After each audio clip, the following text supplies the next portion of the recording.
Hi everyone, Kaleem Joy, licensed midwife, certified pediatric massage therapist. I'm coming to you live tonight and I'm really excited about being here. I want to just open to understand that in a midwifery practice, while we're waiting for everybody to join us, in a midwifery practice we have families call us and they ask for a consultation. And when they come for a consultation, they sit down with us, and usually it's about an hour. We tell them about who we are, what our skills and training is, what our equipment is that we carry, what our statistics are, who we're licensed through, and they get a chance to find out what midwifery is all about, including they get time to ask their questions, and we get to answer them. So when a woman comes, and I say woman, and I'm using that as a generic for all gender orientations, but I will use woman and birth giver and partner and dad tonight. But I am including all people. Hi, Jen. So when they come to interview with us, we'll have a woman, a birth giver, and her partner that'll come.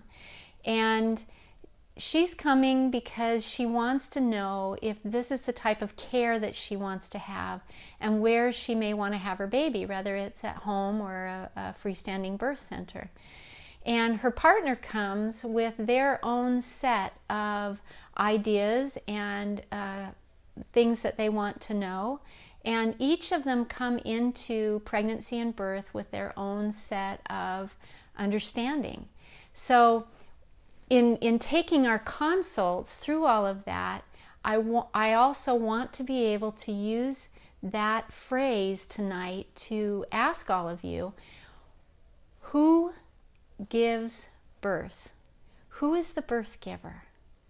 And I've asked this of women not only that come for consults, but in our community who maybe go to traditional hospital and doctors. I'll say to them, who's going to deliver your baby? Who's going to give birth? And many times they stop for a minute and they think and they say, oh, blah, blah, blah is going to deliver my baby. Well, I want you to think for a minute. Who's going to eat in order to nourish your baby? Who's going to drink to give your baby fluids? Who's going to breathe?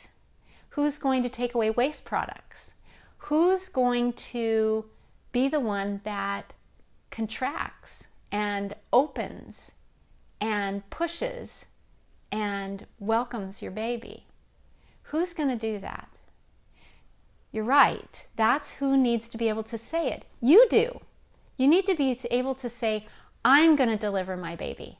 It's my job to grow this baby. It's my job to feed this baby.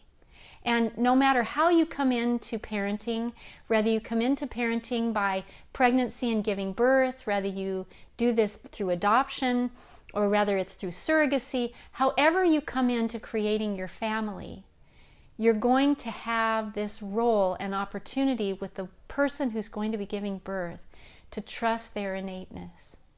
So, who's going to give birth? Every person, hey Ash, every person is going to, every birth giver has an opportunity to be able to say what type of birth and care provider they want.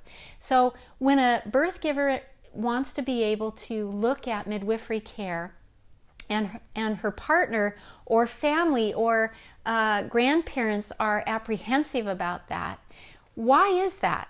Where are they coming from? Where is the fear or the doubt or the concern, or just wanting to make sure that that birth giver is going to be safe and that their baby is going to be safe? And we really want to honor those partners for that role. What you need to remember is that the trust and the support and the empowerment and the encouragement has to be in where the birth giver feels safe and with who they feel safe to give birth. Because no one else is going to give birth to that baby but them. And they need you to have total 100% confidence and trust in them. Because if you say to a birth giver, I'm not okay with you giving birth at home or in a freestanding birth center because they're afraid, that causes a birth giver to not be able to have the birth that they innately feel that trust and confidence in. So you need to be able to be there as support. So in early trimester, some women have an upset tummy, right? So what is the partner's role? To be able to give them things to eat, things to drink. Hi, Jennifer. Give them things to eat, give them things to keep them going, sometimes childcare, and supporting them in this process so that they physically, mentally, emotionally, spiritually, and heart can create that baby well. Throughout the pregnancy, there's going to be things such as lab tests, such as genetic testing, all these various things that come up that you have to be able to make choices and decisions about. And it's about putting trust in the process as well as listening to one another. And when it comes to giving birth, this birth giver, this woman, is the one that has to trust those instincts. And trusting those instincts, she cannot hold place for someone else's fear.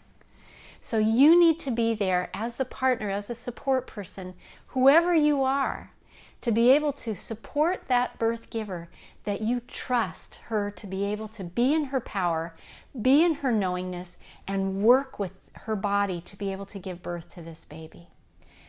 When you do, that dance will happen in birth.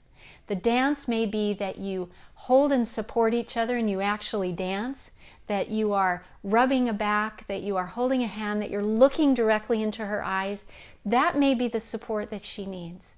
Sometimes it's not the support, it's just knowing you're there, that you're present with her, that you hold her hand or don't hold her hand, you give her something to drink, but that everybody's quiet. And this includes the care providers that care for this woman. They have to be in trust of what the woman is in trust in. Because when she's in trust and she's owning and honoring what her body is doing, then the care provider is there to hold space for her trust. And when that trust is there, labor progresses well because that oxytocin needs it to be able to progress. Now, if there's something that's going out of balance, something that is needing extra support and interventions, well, then that trust has to be there to be able to support her in that. But I'm talking about the 98% of most women who, if they trust and know their bodies, can have birth and it progresses well. And guess who's going to welcome the baby? You are. That baby is looking forward to seeing you. No one else except you and the partner, whoever is the parents. That baby is excited. And we need to think about what babies want when they want to be born too. So who's the giver of birth? Who's going to own their birth? I hope you say you are. That you are empowered and that your partners and your support people and the people around you that may have stories, that you're able to say to them, thank you so much for wanting to support me in my process, in me creating what my journal is going to be, my story, and being able to hold your story until I've created my own. And then we'll have something that we can really share with each other. Thank those that really want to give you that support and that encouragement because you need them and it's part of the story with which you are creating. I am having so much fun doing these live videos. I'm preparing videos to be released every day on topics that are between 3 and 4 minutes. Those we're going to start releasing every day more often, our 40-day countdown. And the full video series is going to be ready next year. So please keep sharing everything that you can that's coming out. I want every woman to have this midwifery education and to feel empowered in what she does. My closing line is, remember to go and give your kids a hug tonight.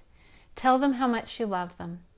Tell them how important they are to you and that they're amazing. and then give them a kiss and put them to bed. And then rejoice that tomorrow you're going to have another day to go forward and see what they teach you about the world and about life. All right, I'm signing off. I look forward to seeing you tomorrow unless the babies call me away. Thanks for coming. Thanks for listening. I have so much fun reading your little messages. This is getting so exciting. All right, take care for now, and I'll see you tomorrow.